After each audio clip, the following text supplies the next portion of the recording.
Prej 5 dekadash, akademikët e Kosovës kanë punuar në rrethana jashtëzakonisht të vështira kohë pas kohe, por synimi ishte të mbrohet gjuha, të mbrohet kultura, e mbi të gjitha të mbrohet interesi kombëtar. Ata kanë kontribuar në formim politik, arsimor e kulturor, dhe e kanë lidhur shtetin ton me qendrat botërore të dijes. Kanë artikuluar idetë të cilat i dhanë kuptim rrugës son për një shoqëri të vlerave dhe për një shtet modern e të integruar në institucionet euroatlantike.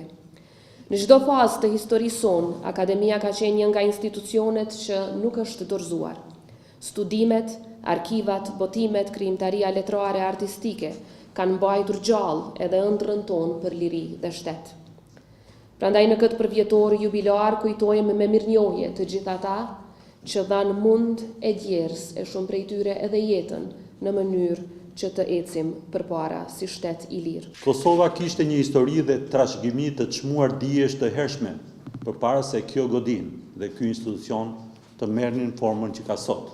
Këtë trashëgimi sot në këtë jubilej ne e kujtojmë dhe e nderojmë me mirënjohje të thellë.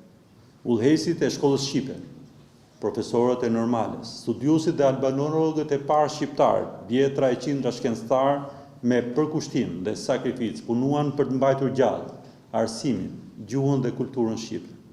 Ata mbase nuk kishin luksin e traditave të gjata akademike, por patën idealin dhe qëndresën për lirinë dhe për t'i hapur rrugë dijes.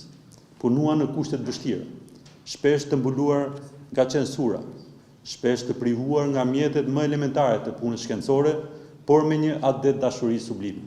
Falë tyre kultura, gjua, historia dhe identiteti kombëtar shqiptar në Kosovë arritën të mbijetonin dhe të lulësonin.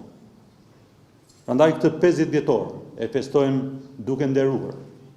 Duke nderuar gjithashtu dhjetra e qindra personalitetet të dijes e artit që me punën, talentin dhe integritetin e tyre krijuan themelet e Akademisë së Shkencave dhe Arteve të Kosovës. Do të doja që në këtë përvjetor jubilar, bashkë me urimet e mia më të përzemërta për 50 vjetorin e Akademisë së Shkencave dhe Arteve të Kosovës, në dekadën e 3 të lirisë të Kosovës dhe në dekadën e 2 të Republikës sonë, duke u nisur nga pozicioni im si kryeministër në detyrë i Republikës Kosovës, teksa flas nga kjo katedër para jush, më lejoni të kujtoj një debat të vjetër dhe kur të mbarimt atë mes politikës dhe shkencës.